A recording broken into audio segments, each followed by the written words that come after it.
Dear friends, I want to share with you an amazing episode that happened during a press conference with Vladimir Putin. A German journalist asked the Russian president a provocative question, asking why Russia continues to pursue an aggressive foreign policy, brandishes a nuclear club, and why it does not want to end the conflict in Eastern Europe. Putin, as always, responded with restraint and diplomacy, but at the same time very harshly stated that everything the German journalist said was a figment of his imagination and an attempt to portray Russia as an aggressor.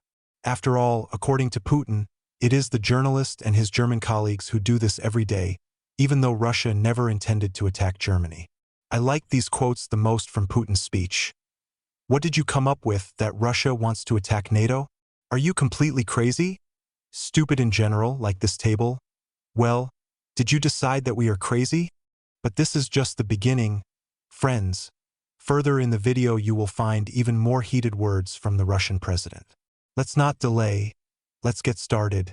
Now, let me express a few thoughts about what is happening in Europe and around the conflict with Russia. So let's go. For decades, Russia has faced the fact that its actions and intentions are perceived by the West through the prism of bias. The image of Russia as a country striving for dominance, confrontation, and expansion has formed in the mass consciousness of Europeans and Americans. However, if we look at the facts, we can see that Russia itself has repeatedly attempted to build constructive relations with the West. But these initiatives were either ignored or viewed with caution. After the collapse of the Soviet Union, Russia did not seek isolation. On the contrary, the Russian authorities considered the possibility of integration into the Western security system. One of the most striking examples of this was the proposal for cooperation with NATO. Vladimir Putin has explicitly stated that Russia does not rule out the possibility of joining the North Atlantic Alliance. In an interview with David Frost, he said that Russia could become a part of NATO if the integration process was based on the principles of equality. In the future, Moscow has repeatedly stated its readiness for close cooperation in the field of security, including the joint fight against international terrorism. Within the framework of the Russia-NATO Council, joint operations were even conducted aimed at stabilizing the situation in Afghanistan and combating piracy. However, after 2004, when NATO began actively expanding to the east, the format of cooperation with Russia began to be curtailed. Despite Moscow's protests, the alliance continued to accept former Warsaw Pact countries into its ranks, which was perceived in Russia as a violation of previous agreements on the inadmissibility of NATO's advance to the Russian borders. As a result, cooperation between Russia and NATO effectively ended in 2014. One of Russia's largest attempts to create a new security architecture in Europe was proposed in 2008. Moscow proposed to sign a treaty on European security, which provided for the creation of a mechanism for collective guarantees that would exclude the possibility of one country or bloc dominating others. The main idea was that any European country could feel protected without having to join military alliances. In fact, Russia has proposed to create a system similar to the OSCE, but with clearer legal mechanisms to prevent the emergence of new conflicts. However, Western countries reacted to this initiative with coolness. In Brussels and Washington, they considered that existing structures such as NATO and the EU provide a sufficient level of security, and the creation of new formats is unnecessary. As a result, Russia's proposal has not received serious discussion. The current situation, of course, is not fatal. Russia and the West could build relations on the principles of equal cooperation. For example, Russia's integration into the European economic system could benefit both sides. Despite the difficulties in political relations, economic ties between Russia and the West remain. This indicates that the complete severance of these ties is not beneficial to anyone. Moreover, many of the challenges of the modern world require joint efforts. The fight against terrorism, climate change, epidemics, cyber threats. All these problems cannot be solved alone. In such circumstances, the logical step would be to create new mechanisms for cooperation between Russia and the West. Now listen to what Vladimir Putin said. It's really interesting. He stated, "If you want to end the conflict in Eastern Europe, stop supplying weapons, and this process will be over within 2-6 months at the most. That's it. This is the first one. Second, we urge no one to interfere with a possible peace process. It is important to take into account the interests of all parties, including the neutral status of the country with which Russia is currently in conflict, its non-entry into military blocs, as well as restrictions on weapons and so on. The Russian Federation is certainly interested in this. Putin asked a rhetorical question. Why did Mr. Johnson come to the capital of one of the countries and recommend throwing the peace treaty in the trash? Why did he set before this country the goal of achieving victory on the battlefield and the strategic defeat of Russia? Why stop them from signing this agreement? I can only assume that someone wanted to achieve their goals with regard to Russia, namely to lead the case to its strategic defeat. Putin says. Putin is confident that Mr. Johnson's visit was not his personal initiative. According to the Russian president, he acted with the support of the U.S. administration. Putin has no doubts about this. Now, a few words about gas pipelines. The Blue Stream pipeline, laid under the Black Sea to Turkey, allows gas to be supplied both to Turkey itself and through the Turkish Stream to Europe. However, Russia has to protect these gas routes, as one of the countries is attempting to strike at them and destroy them. The Russian ships that guard these routes are under constant attack. They often try to accuse Russia of brandishing a nuclear baton. But did Putin raise the issue of using nuclear weapons? It is those who accuse Russia, and they themselves bring him to this topic. Then they accuse Russia of threatening a nuclear strike. However, Russia never does this. We have a nuclear doctrine. Here is a quote from Putin on this issue. Look at what it says. If someone's actions threaten our sovereignty and territorial integrity, we consider it possible to use all the means available to us. This issue should not be taken superficially, it should be approached professionally. And this will certainly be the case in the future. I liked Putin's next words the most: we are listening. Putin also noted that the Soviet Union collapsed or was destroyed. It doesn't matter, what matters is that it ceased to exist. And there is only one superpower left in the world, which has decided that it is now possible to dictate terms to the whole world. They believed that God's grace had fallen on their shoulders, and now they can do anything. However, the world is complex and multi-layered. It is developing rapidly, and new centers of power are emerging. I am often asked how it is possible to have such modern weapons as, for example, the Avant-Garde Planning Unit and other systems. The answer is simple. We focus our efforts, finances, and administrative resources on solving the main tasks, while the United States is forced to spend money on maintaining its armed forces. The United States has huge military bases all over the world, colossal expenses, and the level of corruption is limitless. I'm not accusing anyone, we also have enough theft and cheating, but this is especially obvious in the States, especially in the Army, because they steal the most for the maintenance of military bases. The issue of flags, Imperial, Soviet, and Russian, is part of our history. There is no need to invent anything and build an opinion about Russia based on these symbols. You create an image of the enemy, but you only harm yourself. You yourself have come up with the idea that Russia is going to attack NATO. Are you crazy? This is nonsense.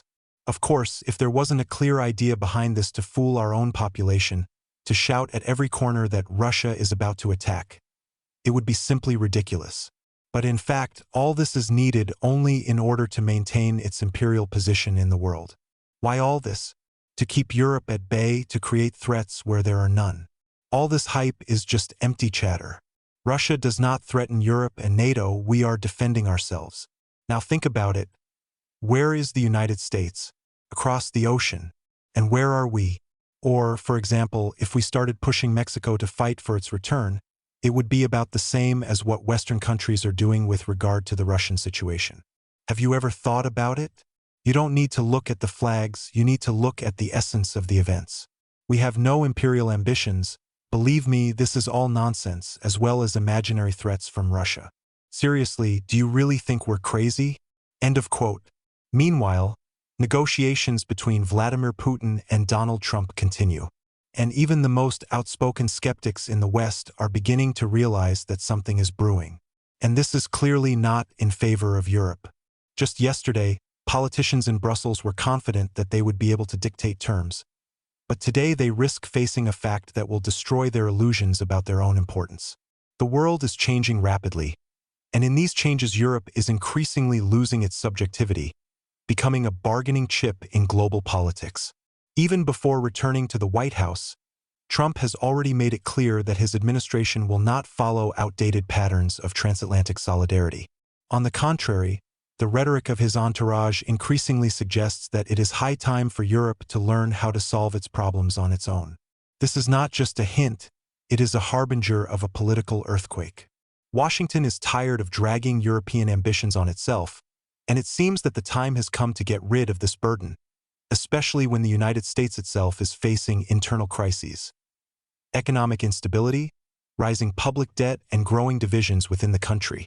There is an opinion that the main condition for Trump will not be a break in relations with China, as many people think, but with Europe. It sounds unexpected, but it makes perfect sense. Why should the United States allow Europe to remain economically independent if it can be forced to lose access to key Russian resources, and at the same time provoke the flight of capital, industry, and brains from the EU directly to America? Previously, Europe could count on the support of the United States in the struggle to maintain its position, but now the situation is changing. America, as always, is guided solely by its own interests, and Europe looks like an extra link in this new equation. If such an agreement does take place, it will be a disaster for Brussels. Europe will find itself not only isolated, but also in a complete economic and political vacuum. In this case, it does not matter which packages of sanctions the EU will continue to impose, they will all be meaningless. After all, if Russia and the United States come to an agreement, the fate of the European economy will be decided without its participation. The issue of the survival of European industry will become not just relevant, but critical. This is especially true for Germany, whose economy has already suffered serious losses due to the breakdown of relations with Russia. European elites are beginning to realize that their influence on the negotiation process is rapidly declining. In Paris and Berlin, they still maintain an outward composure, but behind-the-scenes discussions are increasingly reduced to panic. If Trump and Putin really come to an agreement, then Europe will not just be sidelined, it will be excluded from the game altogether. It is noteworthy that Vladimir Putin recently made it clear in an interview that any agreement to resolve the conflict should take into account not the opinion of Europeans, but real geopolitical interests. And if someone in Brussels hoped that Moscow would discuss the fate of the conflict with Macron or Scholz, these hopes were dispelled with one sentence: "We are ready to talk with those who make decisions." The hint is more than transparent. The European Union, despite its ambitions, turned out to be just a bystander in a big game where the real decisions are made by the United States and Russia. Brussels continues to cling to the illusory hope that Trump will change his mind or Europe will be able to somehow regain the right to vote. But the problem is that the American political establishment increasingly perceives the EU as an outsider.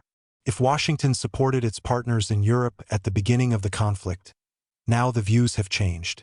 What if we leave them without support? It is significant that Keith Kellogg, Trump's special representative for conflict resolution in Eastern Europe, has already openly stated that elections should be held in a well-known country before the end of the year. And what is especially interesting is that his words almost verbatim repeat the rhetoric of the Russian side. It's hardly a coincidence. Europe is playing an increasingly less significant role in this equation. All her diplomatic initiatives turn out to be a waste of time, because key players make decisions without her. If Trump does engage in negotiations with Russia, the Europeans will be forced to accept reality. No one cares about their opinion anymore. One day, Brussels will simply be told that all decisions have already been made, and its fate is to silently watch as the great powers decide its fate. The economic side of the issue deserves special attention. If Washington really makes a strategic break between Russia and Europe, it will be a death sentence for the EU. The industry of Germany and France, accustomed to relatively cheap Russian energy resources, will finally lose its competitiveness. Large companies will start moving to the United States, where business conditions will be more favorable. It is already noticeable that some of the European capital is actively looking for ways to leave for America, where there is no energy crisis, taxes are lower, and the risks of sanctions against Russia are becoming less significant. So what will Europe have left? The prospect is disappointing. Complete political humiliation. European elites will have to admit that they are no longer participating in the global geopolitical game. Economic collapse without Russian resources and American support. The EU industry will rapidly degrade. The accelerated exodus of capital and businesses to the United States is another blow to the future of Europe. Loss of influence on the world stage. Who will take seriously those whose opinion no one else is interested in? All this puts Brussels in a situation where even the most ardent supporters of anti-Russian policies are beginning to wonder, maybe we did something wrong, but it looks like it's too late. If the negotiations between the United States and Russia really end in a successful agreement without the participation of Europe, it will not just be a disaster, but the greatest humiliation for Brussels in the history of the EU. He will be confronted with the fact, and he will only have to come to terms with the new reality. Meanwhile, Europe has already realized that there will be no more previous relations with the United States. We've already felt this slight chill. Judging by the first reactions of European leaders, one by one they start to get nervous. EU politicians make statements from which it is obvious that the coming 4 years will be a serious test for Europe. If Biden could endlessly repeat the mantra of allies who are always together, then Trump would rather recalculate how many billions of euros the United States lost on this always together and issue an invoice. Germany and the European Commission have already made it clear that they are ready to defend their interests. Chancellor Olaf Scholz said that Germany has overcome the crisis, but now has to prepare for a new storm. After all, if Trump imposes new duties on European goods, German industry, which is already in serious condition, will be under double attack. Automakers are already expressing concerns, because in Trump's first term, he seriously threatened to impose a 25% tariff on European cars. The head of the European Commission, Ursula von der Leyen, hinted in her recent speech that Europe would not remain indifferent if the United States tried to dictate its terms. Europe is ready to defend its economic interests, she said, trying to sound convincing. However, this is hard to believe, given that Brussels is already dependent on Washington for both security and energy issues. The most interesting thing about this whole story is that Trump has never hidden his views on Europe. For him, this is a region that has lived at the expense of the United States for too long, has not paid extra, has received economic preferences, and at the same time has managed to criticize America. Trump has repeatedly stated that it is time for Europe to pay its bills, especially on NATO issues. Recall that in 2018, he literally forced the members of the alliance to increase defense spending, openly stating that the United States is not obligated to protect those who do not want to invest in their own security. One thing is for sure, Brussels is already realizing that the good times are over. Europe can no longer rely on a soft and predictable Washington. It's time to pay the bills, and it looks like the price is going to be high. And now I want to express my opinion, friends. I must say that the material raises a lot of thoughts about the future of Europe, especially in the context of changing global geopolitical realities. What is happening between Russia and the West is really of great importance to the whole world. It is important to note that the journalist, by asking such sharp questions, led to frank and, in my opinion, fairly honest answers from Vladimir Putin. This is not just a political analysis, but a real attempt to understand the mechanisms behind global processes. Many thanks to the journalist for such important questions and to Putin for his openness in the answers. At such moments it becomes clear how important it is to see the whole picture and understand what is really happening. Friends, thank you for your attention. Be sure to write your opinion about the material in the comments, and don't forget to subscribe to the channel. See you.